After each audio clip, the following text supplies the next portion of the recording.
জয় শ্রীকৃষ্ণা, রাধে রাধে। আজকে আমি আমার গোপাল সোনার জন্য একটু ভোগ নিবেদন করব। তো রান্না করতে করতে আমি তোমাদের সঙ্গে আমাদের যে সৃষ্টিকর্তা, সেই সৃষ্টিকর্তার কিছু কথা তোমাদেরকে একটু শোনাবো। সো প্লিজ এভরিওয়ান একটু শুনতে থাকবে। জীবনের লক্ষ্য স্থির রাখা অবশ্যই দরকার, কারণ লক্ষ্যহীন জীবন মানুষকে ভুল পথে চালিত করে। লোভ, ক্রোধ, হিংসা হচ্ছে আমাদের পরম শত্রু, যার উপর নিয়ন্ত্রণ না থাকলে মানুষের মৃত্যু কিন্তু অনিবার্য। ইন্দ্রিয় থেকে প্রাপ্ত আনন্দ প্রথমে অমৃতের মতো মনে হলেও শেষ পর্যন্ত এটি কিন্তু বিশেষ ন্যায় ক্ষতিকারক হয়ে ওঠে আমাদের জীবনে। আমাদের কামনা ও বাসনাই হলো প্রভুর দুঃখের প্রধান কারণ। জন্মের সাথে মানুষের মৃত্যু নির্ধারিত, তাই নিজের কর্ম করে যাও, অনিবার্য তা দুঃখর করো না। জীবনের ধারণের জন্য প্রয়োজন অবশ্যই সম্পাদন করো, তবে বিনা অহংকারে, বিনা লালসায় এবং বিনা হিংসায়। কারণ সঠিক কর্ম করা উচিত ভালোবাসা, সহানুভূতি, নম্রতা এবং ভক্তির সাথে। জীবনে কর্ম তুমি করে যাও, ফলের আশা করো না, ফল তুমি অবশ্যই একদিন পাবে। মনের স্থিরতার জন্য শান্তি, ভদ্রতা, নীরবতা, আত্মসংযম এবং পবিত্রতা আমাদের শিক্ষা গ্রহণ করা অবশ্যই প্রয়োজন। তুমি যদি স্বার্থ ত্যাগ করতে পারো, তবেই তুমি জীবনে কিন্তু আনন্দের সন্তুষ্টিটুকু পাবে। যা হয়েছে তা ভালোই হয়েছে, যা হচ্ছে সেটাও ভালো হচ্ছে, যা হবে তা ভালোই হবে।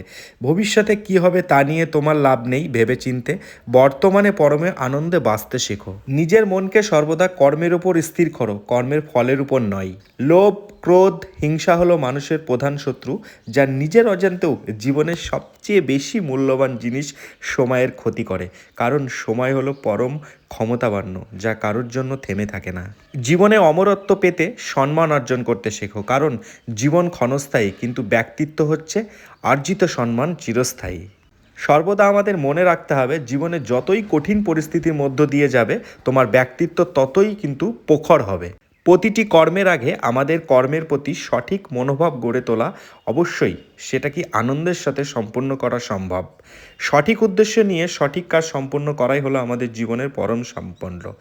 বৈশ্বাসিক জগতে মানুষের কাছে প্রথম আনন্দ সন্তুষ্টি যেমন নিয়ে আসে, ঠিক তেমনি সময়ের সাথে সাথে বহু দুঃখ কষ্ট নিয়েও আসে। কারণ বৈশ্বাসিক সম্পত্তি পাওয়ার চেয়ে তা হারিয়ে ফেলার ভয়, উদ্বেগ মানুষের মধ্যে বহু গুণ বেশি। বিবেক বুদ্ধি হলো মানুষের পরম সম্পদ, যা সঠিক সময় জীবনের সঠিক দিশা আমাদেরকে বেছে নিতে সাহায্য করে। প্রজ্বলিত অগ্নি যেমন জ্বালানি কাঠকে ছাইতে পরিণত করতে পারে, ঠিক একইভাবে আমাদের জ্ঞান আলো এবং আমাদের মনের মধ্যে থাকা অহংকারকে ছায়েতে পরিণত করতে পারে। মানুষের মনের উপর পূর্ণ নিয়ন্ত্রণ থাকলে সেই স্থিতিতে মনকে বলা হয় আমাদের পরম বন্ধু। ঠিক এই মনের উপর যদি নিয়ন্ত্রণ না থাকে, তবে সেই স্থিতিতে মন হয়ে ওঠে আমাদের পরম শত্রু। সততার সাথে কর্ম করতে জীবনের বহু বাধা সম্মুখীন হতে হবে। ধৈর্য থাকলে অবশেষে গর্বের সাথে জয় তোমার একদিন হবেই। নিজের সাথে সর্বদা অপরের তুলনা করলে মানুষের সেটাই হয় প্রধান দুঃখের প্রধান কারণ। নিঃস্বার্থ সেবার মাধ্যমে আপনি সর্বদা ফলপ্রসূ হবেন, আপনার সমস্ত আকাঙ্ক্ষার পূর্ণতাও পাবে একদিন। যা হয়েছে জগতের ভালোর জন্যই হচ্ছে, যা হচ্ছে জগতের ভালোর জন্যই হবে, যা হবে জগতের ভালোর জন্যই হবে। একজন জ্ঞানী ব্যক্তি পরিচয় নিজের শত্রু থেকে ঘৃণার বদলে তাকে ভালোবাসা ফিরিয়ে দেন। যে ব্যক্তির মধ্যে অহংকার মাত্রা যত বেশি, সেই ব্যক্তির জ্ঞানের পরিধি ততই কম। একজন বুদ্ধিমান ব্যক্তি যে কোনো সংসার সমাধান করতে পারেন, ঠিক তেমনি জ্ঞানী ব্যক্তিরা সমস্যাকে পূর্ণতা এড়িয়ে যেতে সক্ষম। যে ব্যক্তি তার সমস্ত জীবন শ্রীকৃষ্ণের চরণে উৎসর্গ করেন, তিনিই কেবল সমস্ত কর্মবন্ধন থেকে মুক্ত লাভ করেন।